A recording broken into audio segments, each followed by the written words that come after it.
Everyone talks about happiness, how to find it, how to keep it, how to build a life around it. But somewhere along the way, happiness stopped being a feeling and turned into a performance. We were told it looks like big moments, loud celebrations, perfect photos, a life that shines on the outside, even when it's falling apart inside. But happiness doesn't ask for a spotlight. It never needed to be loud. It only needed to be real. Close your eyes for a moment. Think about a time you felt peace. Not excitement, not adrenaline, just peace. Maybe you were walking alone after a long day. Maybe someone held your hand in silence. Maybe it was a soft breeze, a warm cup of coffee, or a smile you didn't expect. That was happiness. Not the version sold to you, not the one tied to goals or numbers or applause, but the quiet kind, the honest kind. It's easy to miss it, because the world tells us happiness needs a reason. You're allowed to be happy only after something happens, after success, after love, after healing. But happiness doesn't wait for permission. It exists in moments we're usually too busy to notice.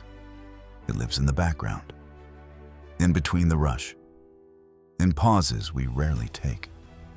And the strange thing is, happiness often arrives in the ordinary.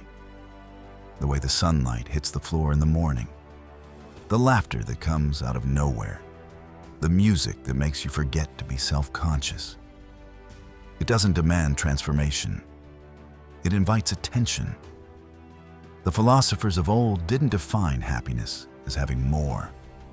They spoke of alignment, of living in tune with values, of finding joy in simplicity. Socrates believed happiness wasn't about chasing desires, but understanding them. Buddhist teachings say happiness is presence, not running away from suffering, but learning how to sit beside it with calm. There's no need to be relentlessly positive. Life is not a constant smile. Sadness has a place.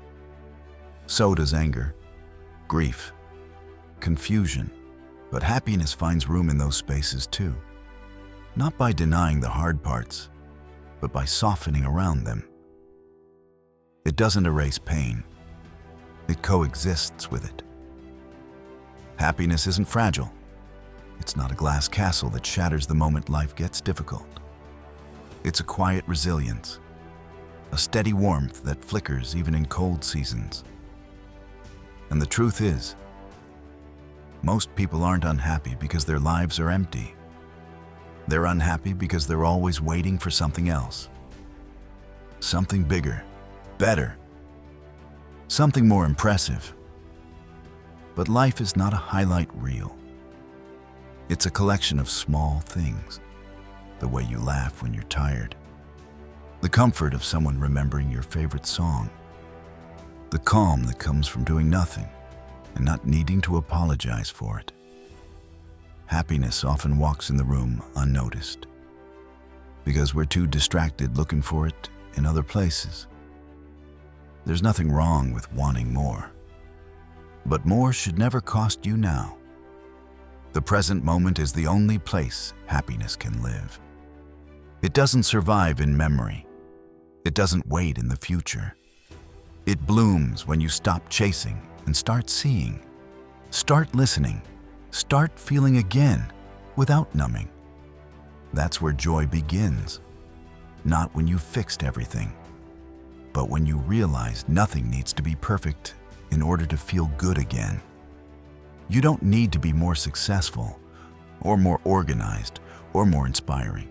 You just need to be present, right here, right now, with everything you already are. Happiness isn't hiding, it's simply quiet. And the world is loud. So turn down the noise, breathe. Notice what's still good. You're not behind, you're not broken, you're not missing something, you're alive. And that in itself is enough reason to smile today. Not for the world, not for the camera, but for you. That moment, This moment is happiness. No permission required. If this made you pause, if you're drawn to deeper truths and quiet strength, then you're in the right place. Like, subscribe, and keep exploring with us. See you in the next one.